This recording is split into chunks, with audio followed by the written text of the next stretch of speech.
Bonjour à tous, bienvenue sur Chronique du blindage. On va voir les nouveautés Takom avec le Herzer, donc le Jagdpanzer 38 tonnes, le Herzer à l'échelle 1/35e. Alors j'ai les deux boîtes, normalement il y en a trois, il y a Early, Mid et Late. On va voir le Early ensemble sur l'entièreté. Et après, on va voir un petit peu la différence au niveau du milieu de production. Alors, je vais mettre une boîte sur le côté. On a quand même une boîte qui est quand même bien conséquente, hein, puisque vous avez vu, c'est un full intérieur. On nous spécifie comme quoi c'est un modèle statique, que les chenilles sont en maillon et en section. On a de la photodécoupe, des parties transparentes, le canon en métal, hein, et quatre types de marquages. Alors, dans chaque boîte, il y a quatre types de marquages. Alors, pour les trois boîtes, on a 12 marquages qui sont complètement différents. Et on va voir directement la notice de montage.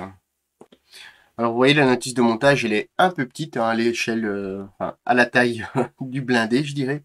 Alors, on a le profil du char, et alors on nous explique un petit peu ici de la conception. Le Panzer 38 tonnes a été conçu avant l'annexion de la Tchécoslovaquie par le régime nazi. On nous dit la vitesse, donc on est à 42 km/h de vitesse maximale, 180. Bah, voilà. On a pas mal d'informations ici inscrites juste ici.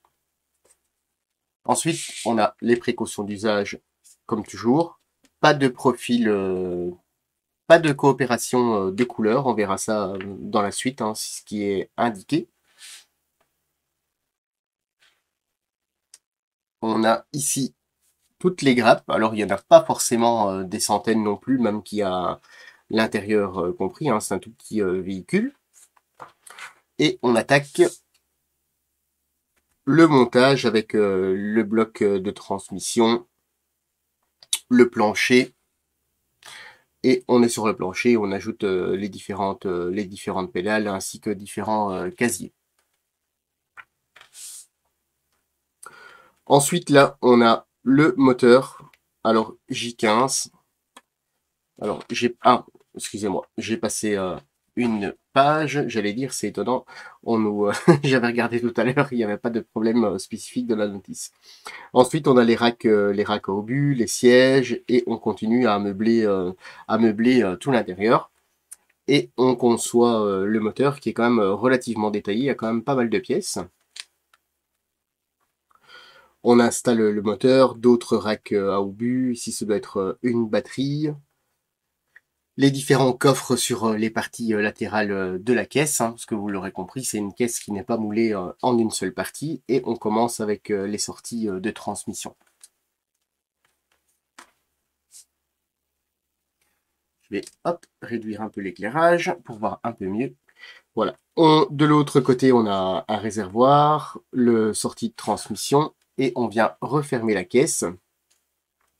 Et ensuite, sur des différents éléments qui viendront se mettre à l'intérieur, on continue avec l'équipement radio. Vous voyez, pardon, de l'autre côté, on a les binoculaires, le maintien des binoculaires. Alors, on a différentes vues, justement, pour avoir quelque chose qui est quand même précis au niveau de la vision du collage des pièces.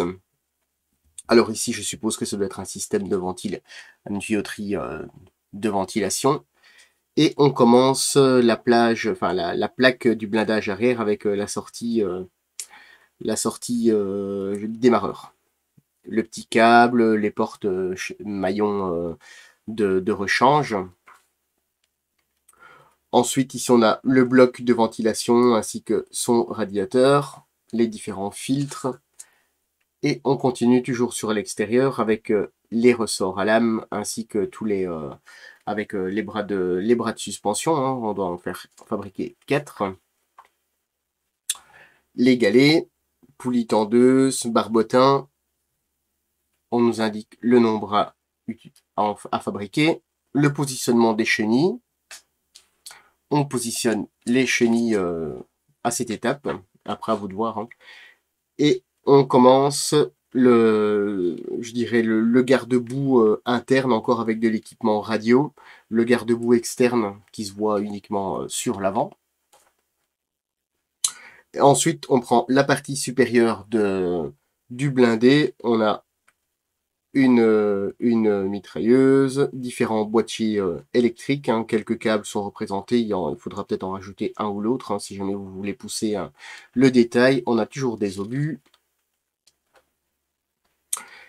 Et au-dessus, la plaque de blindage supérieure, vous allez voir, elle est en partie transparente, c'est plutôt pas mal pour les personnes qui veulent laisser complètement transparent le dessus, le mantelet, et on commence à fabriquer le canon avec toute la culasse qui est relativement bien détaillée. Il y a quelques points à ne pas coller hein, pour que ça reste mobile, à vous de voir si vous voulez laisser mobile ou pas.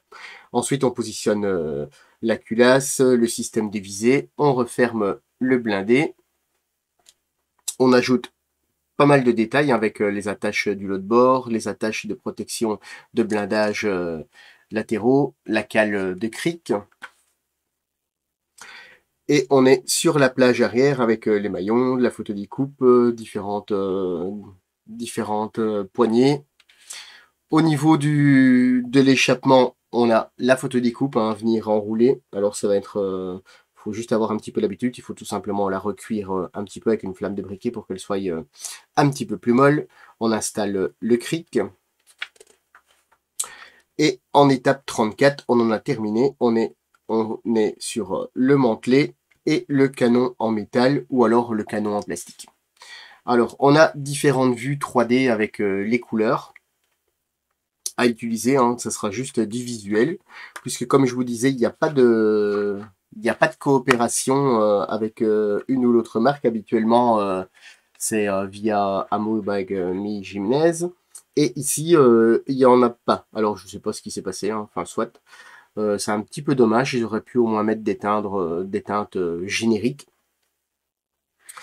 Alors voilà, c'est pas ce qu'il y a de plus difficile à trouver, mais c'est un petit peu dommage puisque ça nous impose de la recherche supplémentaire si on veut monter un kit, je dirais un peu cool, dans le sens où on s'en fiche un petit peu si les couleurs sont hyper précises ou pas, ou pour utiliser une telle marque ou pas. On a les décals pour les cadrans. Alors au niveau des profils couleurs, on n'a pas beaucoup d'indications. On a ici, en plus, ils sont tout petits. Vous voyez, par rapport à ma main, c'est pas très grand. On est en Allemagne en mai 1945. Ici, on est toujours en Allemagne en mai 1945. On a un camo, un joli camo 3 tons, un camo couleur sable. Ensuite, ici, on est... alors, je regarde parce que c'est vraiment écrit tout petit. On est dans l'est de la Prusse en août 1944. Et ici, on est toujours au même endroit en août 1944. Alors, je trouve le camo, il est vraiment pas mal. Puisque si vous pouvez le voir, il y a un petit liseré rougeâtre alentour du vert. Alors, c'est un petit peu dommage au niveau du profil couleur qui est aucune référence. Et la dernière page, il y a le profil du blindé. Allez, on va voir directement ce qui se passe avec les grappes. Alors au niveau des grappes, vous voyez, vous avez vu, il y en a pas 36, enfin il y en a quand même quelques-unes, mais elles sont quand même relativement bien condensées. Alors on a le dessus du blindé, hein, vous voyez, c'est pas très grand. J'ai oublié, hop, je l'ai rangé il n'y a pas longtemps. Vous voyez, le véhicule ici, la caisse fait un peu plus ou moins 13 cm. On va avoir un blindé qui fait 15 cm, on va dire 16-17 cm avec le canon. Donc c'est une taille qui est quand même raisonnable pour pouvoir travailler. Alors on a le dessus du blindage, donc le toit qui est en partie normale, et vous l'avez aussi en partie transparente comme je vous l'ai dit dans la notice. Ici on a des parties qui sont internes. Alors vous voyez, la qualité est quand même bien présente, hein. On est habitué à du Tacom qui a une qualité relativement intéressante. Alors les formes me paraissent justes. Vous voyez les soudures, les découpes de blindage sont bien représentés hein, en relief. Alors j'ai vu quelques comparatifs avec, je pense, le Tamiya. Il y a des différences de taille. Il y a quelques millimètres. Celui-ci est un tout petit peu plus petit au niveau des tailles. Alors maintenant, il faudrait mesurer un engin réel ou avoir les plans de l'engin réel pour vraiment voir lequel est le plus juste des deux. Mais bon, ça se joue vraiment à quelques millimètres. C'est pas spécialement une question de forme, c'est plus une question de taille. Le dessous de la caisse, hein, qui est bien détaillé aussi. Et on passe à l'intérieur. Alors vous voyez, il y a des pastilles d'éjection. Faudra bien regarder par rapport aux pièces à encoller, puisque vous voyez la majorité, une partie est placée quand même où vous devez positionner des pièces. Alors sur le toit, bien évidemment, là, on ne devra pas mettre de pièces. C'est à reboucher. Même chose qu'à l'intérieur, hein, il y a des pastilles d'éjection à venir boucher.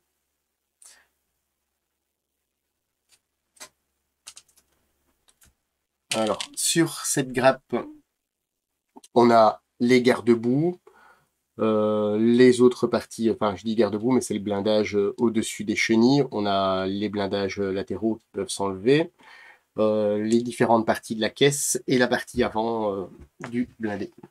Voilà, la partie avant interne.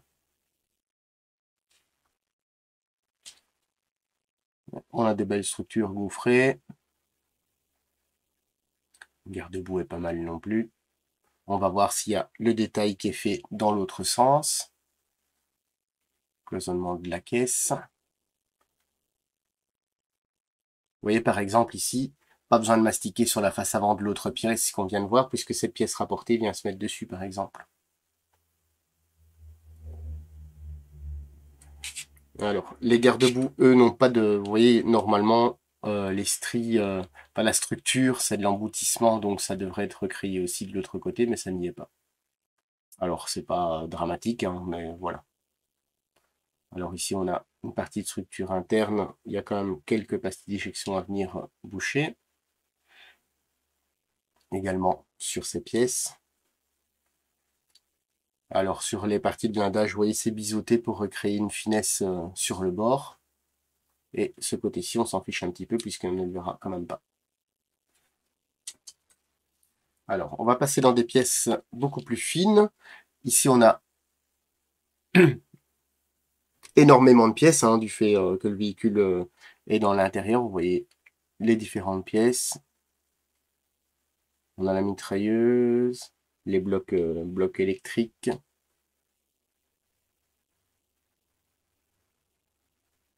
On a des pièces très très bien moulées. Alors bien évidemment, c'est on va dire une injection traditionnelle. Donc par exemple, on a une petite ligne de moulage à venir gratter ou poncer.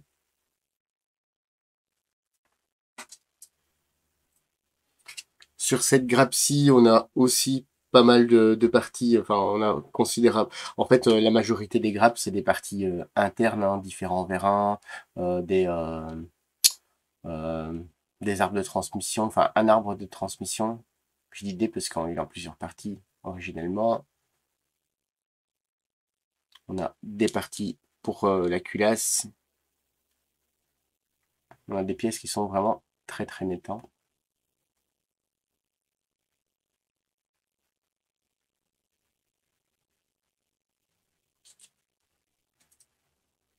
On va passer aux chenilles. Alors, il y a pas de sagging qui est fait, il y a juste, par exemple, celle-ci, où il y a un fléchissement. Alors, il y a deux grappes, hein, bien évidemment. Le rendu est plutôt pas mal. Alors, vous voyez, le plot d'injection est bien placé, puisqu'il est mis sur la partie plate de la chenille. Enfin, la partie plate, ce qui est plus facile à poncer, hein, je dirais, sur l'espèce de pointe, sur la pointe, avec une éponge abrasive, il n'y a pas de souci. Même chose pour ce côté-là, ils sont pas mal. Et on va voir s'il y a des pastilles. Oui, il y a des pastilles d'injection sur les chenilles, ça c'est un petit peu dommage, hein. Mais je pense que c'est une question de technicité, puisque des fois elles y sont, des fois elles y sont pas. Alors elles y sont sur toutes les maillons individuels, ainsi que les tronçons.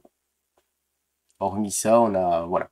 Maintenant, avec un petit peu de putty liquide, hein, du style le surfaceur, Mister Surfaceur ou le surfaceur de chez Amo qui est sorti récemment, vous mettez quelques gouttes et après vous poncez et l'affaire est dans le sac. Ensuite, il y a deux grappes comme ceci qui comportent tous les obus ainsi que les barbotins, les barres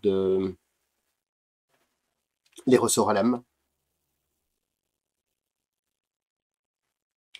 Mais les barbotins sont bien représentés, hein, ils ont quand même une forme relativement complexe. Après, on a des pièces qu'on a l'habitude de... Enfin, la qualité de pièces, on a l'habitude de voir, hein, ça chez Tacom. On n'est pas spécialement désorienté. Avec un plastique qui est plutôt agréable à travailler.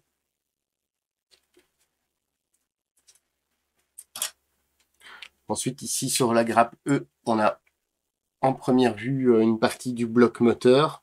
En fait, ici, sur cette grappe, on a pas mal de pièces qui composent le moteur. Vous voyez, on a des pièces qui sont quand même toutes petites, hein, vous voyez. Ici, voilà.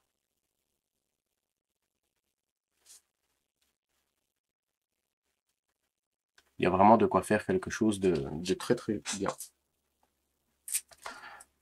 Alors, ici, on a les deux fois cette grappe. On a les galets, ainsi que la poulie de retour. Alors, pas d'inscription sur les bandages. Mais je ne suis pas certain qu'il y en avait à l'origine. Alors, les boulons sont bien hexagonaux, hein, on voit. Ici aussi, hein, les vis sont bien représentées. Au niveau de l'intérieur, pas de pastille d'éjection. Et c'est très bien moulé. Ici, un petit peu de bavure dans le rond, mais c'est vraiment... je l'avais même à l'œil, je ne l'avais même pas vu. Alors ici, on est toujours sur des pièces qui composent l'intérieur, hein, bien évidemment. On a un rack, ici on a une pédale, différents supports, des petites manilles, on a le cric, encore une mitrailleuse, une deuxième partie du cric, un bouchon, le support du cric, la manivelle, on a une barre à mine.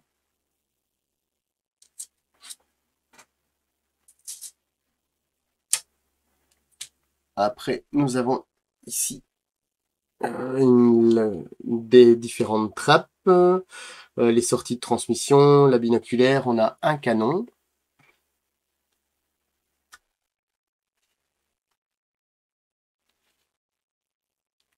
Ouais, c'est bien détaillé, les charnières sont bien présentes, il y a les boulons. On arrive dans des standards qui sont quand même relativement élevés au niveau du plastique, hein. Je ne pense pas qu'on va faire un retour en arrière. On a le canon qui est percé. Alors, bien évidemment, logiquement, quand on voit ce genre d'arche sur une grappe, on se dit qu'il y a une partie du moule qui est en moule à tiroir, hein. Ensuite, ici, on a des parties de la transmission qui sont ici, des différents racks, enfin, un des racks à composer. On a de jolis détails. On a le mantelet qui logiquement doit avoir une texture de fonderie. Et vous voyez, on l'a et c'est bien présent. C'est tant mieux.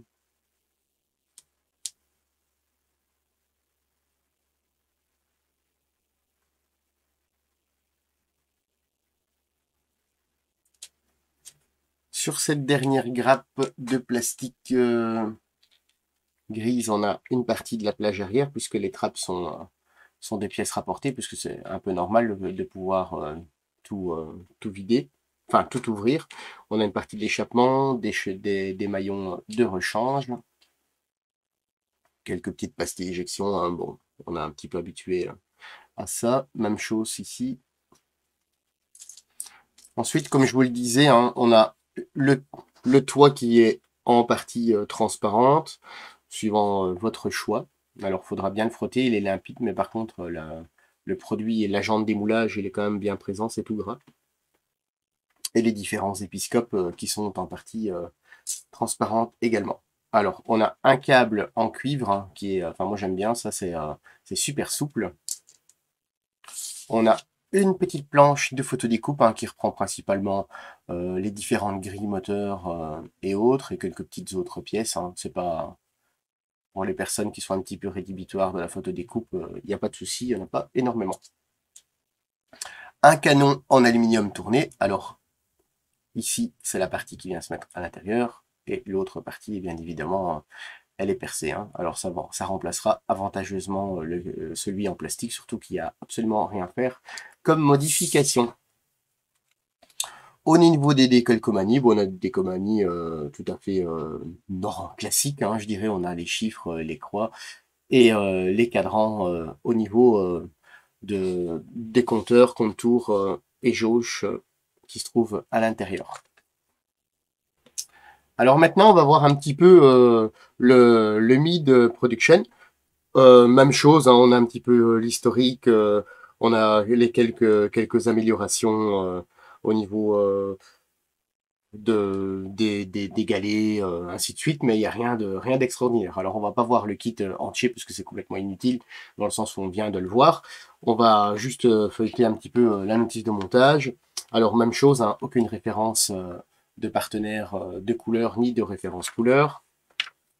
Alors au niveau de toutes ces pages, c'est la même chose. Il y a juste, en fait, il n'y a pas grand-chose qui change. Il y a les galets et les canons principalement. Au niveau de la version mid, la version late, il y a encore quelques petites autres choses qui changent, mais encore une fois, rien de vraiment très très bluffant, sauf si on met les trois l'un à côté de l'autre. Alors on a toujours les mêmes choses au niveau des références, enfin des plans de couleurs. Alors ici, au niveau des décorations, alors on est, par contre ici, il y a un petit peu plus de renseignements. C'est la Panzerjäger Company 1708, la 708e Volksgrenadier Division à Allonville, en France, en novembre 1944. Ensuite, on est en Tchécoslovaquie en 1944.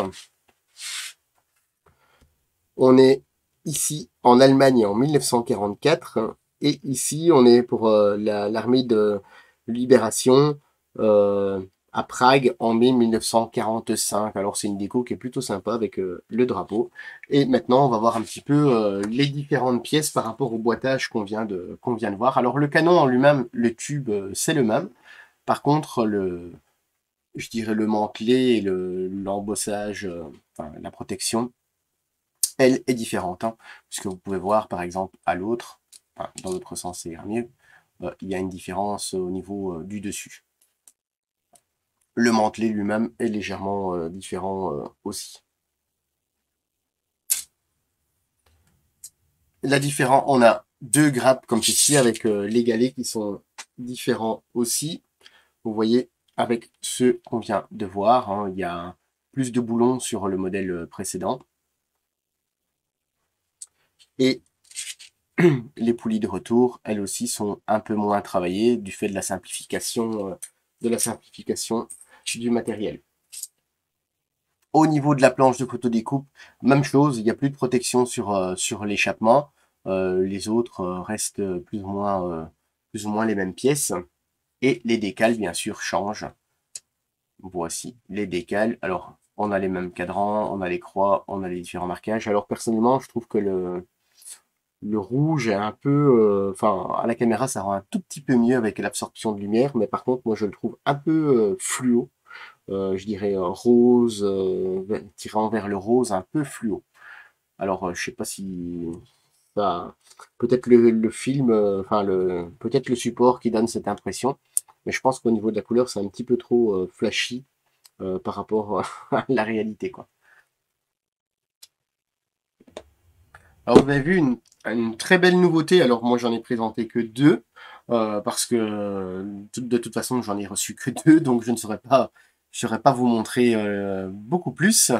Et bah, c'est une chouette nouveauté parce qu'en fait il y a trois boîtes différentes. Vous savez faire suivant les théâtres d'opération que vous voulez et les décos qui vous plaisent. Alors, c'est un modèle qui est vraiment chouette dans le sens où il n'est pas très grand.